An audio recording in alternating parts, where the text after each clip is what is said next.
बरगड़ नागरिक कमिटी निवेदन क्रमे आसंताकाली मंगलवार दिन सकाल 6 घंटा संध्या 6 घंटा पर्यंत बरगड़ बंद रहिब। पीड़िता झील को न्याय दाबी एवं पुलिस विभाग निष्क्रियता और धीर तदंत प्रतिवाद आसंताकाली मंगलवार दिन सकाल 6 घंटा संध्या 6 घंटा पर्यंत बरगड़ बंद कर बरगड़ नागरिक कमिटी तरफ निवेदन करुछु।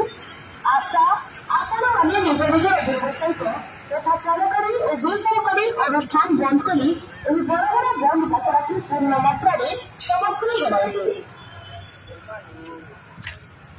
आसंताकाली बरगड़ बंद बरगड़ नागरिक कमिटी निवेदन क्रमे आसंताकाली मंगलवार दिन सकाल 6 घंटा संध्या 6 घंटा पर्यंत बरगड़ बंद रहिब।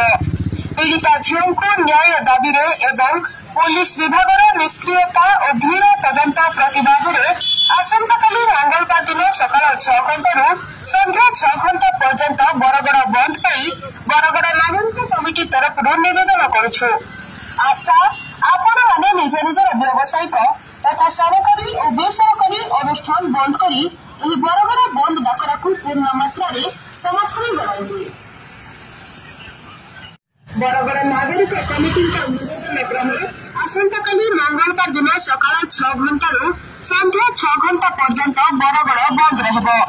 पीड़िता झील को न्याय दाबी एवं पुलिस विभाग निष्क्रियता और धीर तदंत प्रतिवाद आसंताकाली मंगलवार दिन सकाल 6 घंटा संध्या 6 घंटा पर्यंत बरगड़ बंद कर बरगड़ नागरिक कमिटी तरफ निवेदन करुछु।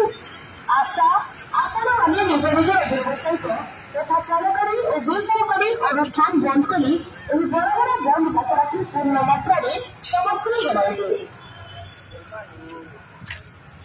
आसंताकाली बरगड़ बंद बरगड़ नागरिक कमिटी निवेदन क्रमे आसंताकाली मंगलवार दिन सकाल 6 घंटा संध्या 6 घंटा पर्यंत बरगड़ बंद रहिब। पीड़िता झील को न्याय दाबी एवं पुलिस विभाग निष्क्रियता और धीर तदंत प्रतिवाद आसंताकाली मंगलवार दिन सकाल 6 घंटा संध्या 6 घंटा पर्यंत बरगड़ बंद पाई बरगड़ नागरिक कमिटी तरफ निवेदन करुछु। आशा आपण मैंने निज निज व्यावसायिक तथा सरकारी और बेसरकारी अनुष्ठान बंद करी बरगड़ बंद डाकरा को पूर्ण मात्रा समर्थन जनाइले।